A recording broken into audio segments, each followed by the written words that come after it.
반면 민주당은 이재명 전 대표의 굉장히 쏠림 현상이 일어나고 있는 가운데 김두관 전 의원이 출사표를 던졌죠. 그런데 두 사람이 가장 먼저 쟁점, 그러니까 정책을 가지고 맞붙은 지점이 바로 세금이었습니다. 관련 목소리 준비했습니다.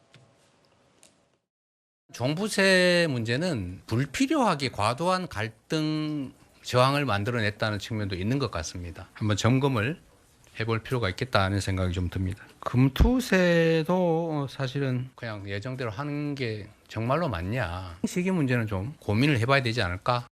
이재명 대표 가장 주장하는 게 기본소득과 기본사회거든요. 예. 그렇게 되려면 튼튼한 재정이 뒷받침되어야 하는데 이런 정책을 제시하면서 부자 감세를 말하는 게 좀 앞뒤가 안 맞는다는, 우리 당의 정체성하고 좀 안 맞는다는 말씀을 드리고.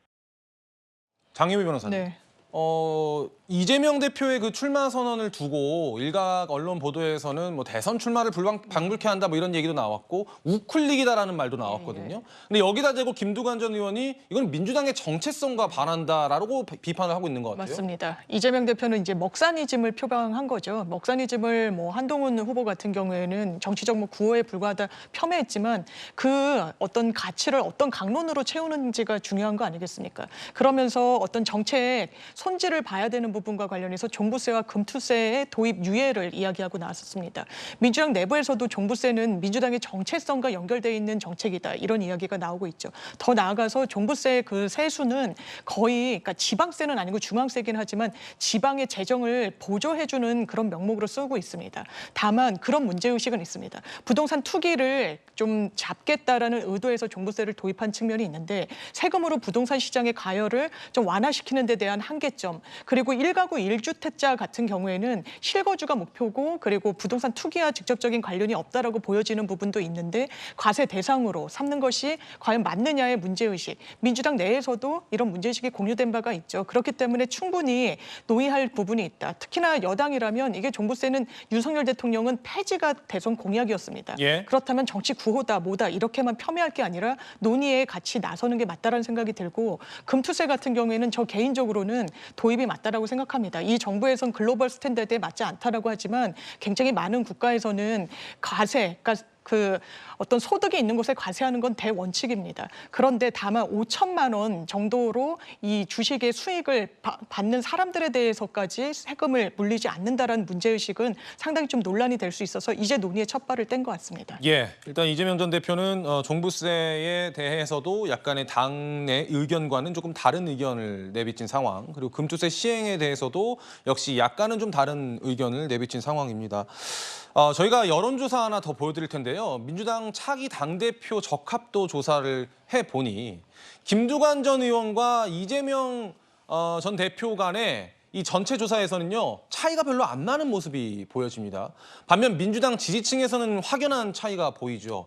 강 부위원장님, 네. 이거 우리가 어떻게 해석을 해야 될까요? 그러니까 제가 자주 말씀드리는데요. 민주당은 역대 주류와 비주류 간의 나름대로의 어떤 포션이 있었습니다. 예. 그것을 저희는 통상적으로 비주류의 몫을 30% 정도는 항상 인정을 해왔던 것이거든요.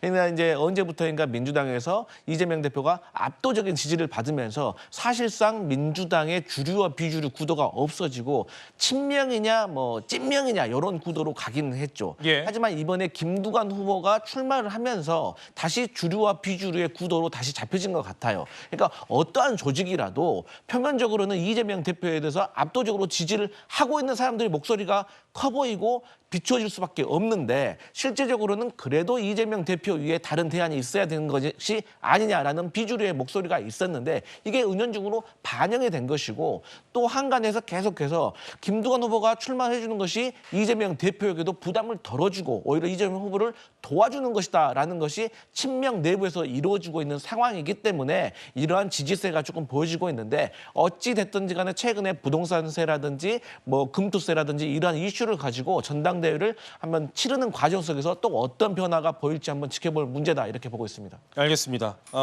최근에 김두관 전 의원의 인터뷰를 보면요, 이 당내 분위기를 좀 엿볼 수 있는 대목이 있는 것 같습니다. 어떤 이야기를 했냐면요, 본인을 지지하겠다는 의원들을 만류했다고 합니다. 어떤 이유였을까요? 들어보시죠.